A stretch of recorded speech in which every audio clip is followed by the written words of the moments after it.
आज के इस एक्सप्लेनर में स्वागत है।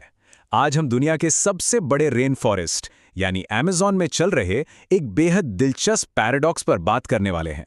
बाहर से देखने पर चीजें जैसी लगती हैं, कहानी उससे कहीं ज्यादा गहरी है। तो बिना किसी देरी के चलिए शुरू करते हैं। तो इस एक्सप्लेनर का फ्लो कुछ इस तरह रहेगा। शुरुआत करेंगे एक ऐसी खबर से जो सच में उम्मीद जगाती है।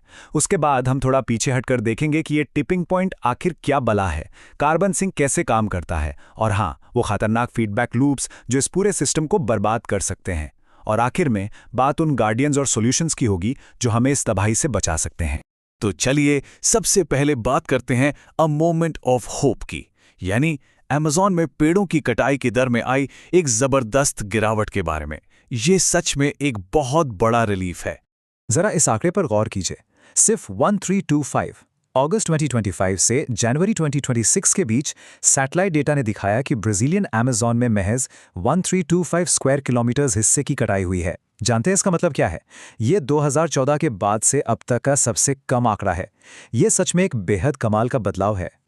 और सबसे अच्छी बात यह है कि ये कोई तुक्का नहीं है। अलग अलग रिपोर्ट्स एक ही पैटर्न दिखा रही हैं, चाहे पिछले 12 महीने के अलर्ट्स हों या ऑफिशियल प्रोडेज डेटा जो 11% की गिरावट दिखाता है। सब कुछ नीचे जा रहा है। यहां तक कि पड़ोस के सराडो सवाना में भी क्लियरिंग कम हुई है। सरकारी ऑफिशियल्स इसका पूरा क्रेडिट कानून के सख्ती से लागू करने और नगर पालिकाओं के बढ़िया सहयोग को दे रहे हैं। अब यहां से हम आते हैं कहानी के अगले और थोड़े सीरियस पहलू पर, द अप्रोचिंग टिपिंग पॉइंट। क्योंकि असल में अमेज़न का भविष्य सिर्फ चेनसॉ और कुल्हाड़ियों की पहुंच तक ही सीमित नहीं है। तो यहां एक बेहद क्रूशियल सवाल उठता है। अगर पेड़ों की कटाई सच में कम हो रही है, तो क्या हमारा अमेज़न अब पूरी तरह से सेफ है? असलियत यह है कि इस विशाल जंगल का भविष्य अब उन चीजों पर निर्भर कर रहा है जहां किसी की नजर आसानी से नहीं पड़ती। असली खतरे को समझने के लिए हमें टिपिंग पॉइंट को समझना होगा। इसे एक ऐसी लक्ष्मण रेखा समझिए जिसके पार जाने पर छोटी छोटी परेशानियां एक पूरे इकोसिस्टम को अचानक ऐसी हालत में धकेल देती हैं जहां से वापस आना लगभग नामुमकिन हो जाता है। एक बार ये हरी भरी जन्नत सूखे मैदान में बदल गई तो फिर समझिए सब खत्म। अब जरा इस कर्व पर ध्यान दीजिए।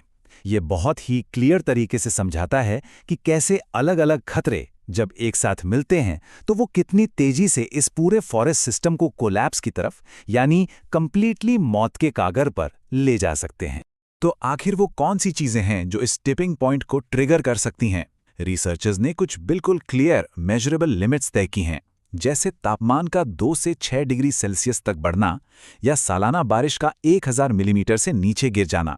इसके अलावा 6 से 8 महीने तक चलने वाला लंबा सूखा या फिर 20% से ज्यादा जंगल का कट जाना। अगर इनमें से कोई भी लिमिट क्रॉस हुई तो सिस्टम गिरना शुरू हो जाएगा। चलिए थोड़ा आगे बढ़ते हैं और समझते हैं द कार्बन सिंक।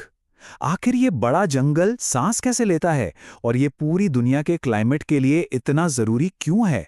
यहां सबसे अहम बात है अमेज़न के 2 रूपों को समझना, एक कार्बन सिंक और दूसरा कार्बन सोर्स। एक स्वस्थ अमेज़न किसी विशाल वैक्यूम क्लीनर की तरह काम करता है जो हर साल 100 मिलियन मेट्रिक टन से ज्यादा कार्बन डाइऑक्साइड सोख लेता है। सोचिए कितना बड़ा अमाउंट है ये। लेकिन वही अमेज़न जब वहां पेड़ सड़ने लगते हैं या आग लगती है तो वो एक कार्बन सोर्स बन जाता है, यानी वही जमा किया हुआ सारा कार्बन वापस हवा में छोड़ने लगता है। और सबसे बड़ी टेंशन की बात यह है कि क्लाइमेट मॉडल्स हमें साफ बता रहे हैं कि इस जंगल की कार्बन जमा करने की ताकत तापमान में होने वाले अचानक बदलावों और एल नीनियो इफेक्ट पर बहुत ज्यादा डिपेंड करती है। ग्लोबल वार्मिंग के कारण इन चीजों का असर लगातार बढ़ रहा है, जो इसकी स्थिरता के लिए एक सीधा खतरा है।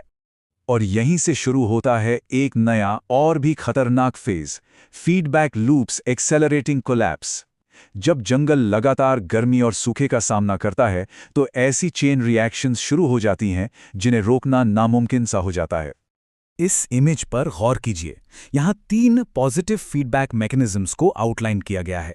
वैसे नाम में पॉजिटिव है, पर इनका असर बहुत ही नेगेटिव होता है। ये ऐसी प्रक्रियाएं हैं जहां पर्यावरण में होने वाला एक छोटा सा नुकसान खुद को ही और बड़ा कर लेता है और फिर तेजी से पूरे इलाके में आग की तरह फैलने लगता है। इसे हम फॉरेस्ट रेनफॉल फीडबैक के जरिए आसानी से समझ सकते हैं। ये बिल्कुल हैरान करने वाली बात है कि जंगल अपनी बारिश खुद बनाता है। पेड़ हवा को ठंडा रखते हैं और हवा में नमी छोड़ते हैं। लेकिन जब कटाई होती है तो ये नमी का चक्कर टूट जाता है। बारिश कम होती है और पानी की कमी की वजह से बचे हुए पेड़ भी तड़पकर मरने लगते हैं। एक पूरा खतरनाक चक्कर। और बात सिर्फ बारिश पर खत्म नहीं होती। बढ़ती गर्मी के आने से वेटलैंड्स में जमा कार्बन बाहर निकलता है। दूसरी तरफ जब जंगल काटने से खुल जाता है तो वहां ऐसी घास उगने लगती है जो आग को और ज्यादा भड़काती है। ये आग हर साल वापस आती है, नए पेड़ों को उगने का मौका ही नहीं देती और उस पूरे इलाके को हमेशा के लिए एक बंजर जमीन में बदल देती है। लेकिन रुकिए, सब कुछ खत्म नहीं हुआ है। चलिए बात करते हैं इंडिजिनस गार्डियंस एंड प्रोटेक्शन की। हमारा डेटा बहुत साफ इशारा करता है कि आज भी इस जंगल की रक्षा करने के लिए एक बेहद मजबूत दीवार खड़ी है।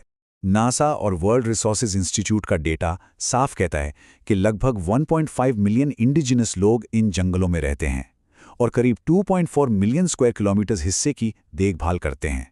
और रिजल्ट देखिए, इन समुदायों द्वारा बचाए गए जंगल आज भी नेट कार्बन सिंक बने हुए हैं, जबकि इनके असर से बाहर वाले जंगल बाहरी इंडस्ट्रियल कटाई के कारण अब कार्बन छोड़ने वाले सॉस बन चुके हैं। इस नक्शे पर थोड़ा ध्यान दीजिए। ये सभी नेचुरल प्रोटेक्टेड एरियाज और इंडिजिनस टेरिटरीज को दर्शाता है। ये कोई आम लाइंस नहीं है।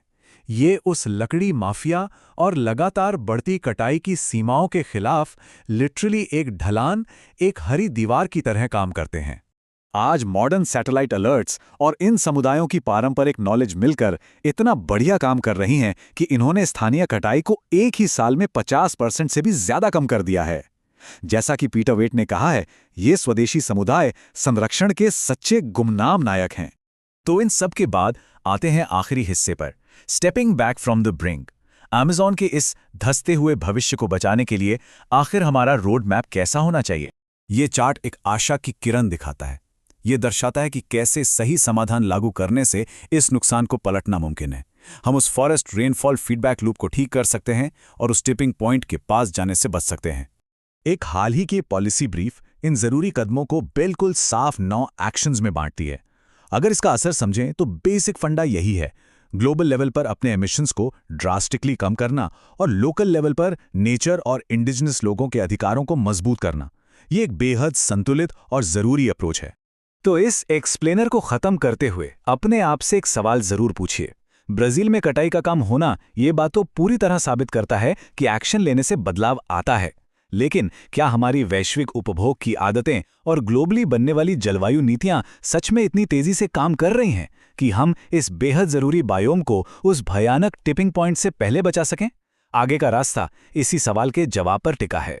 ऐसी ही वीडियो के लिए हमें लाइक, शेयर, कमेंट और सब्सक्राइब जरूर करें और ये भी बताइए कि किस टॉपिक पर वीडियो बनाएं।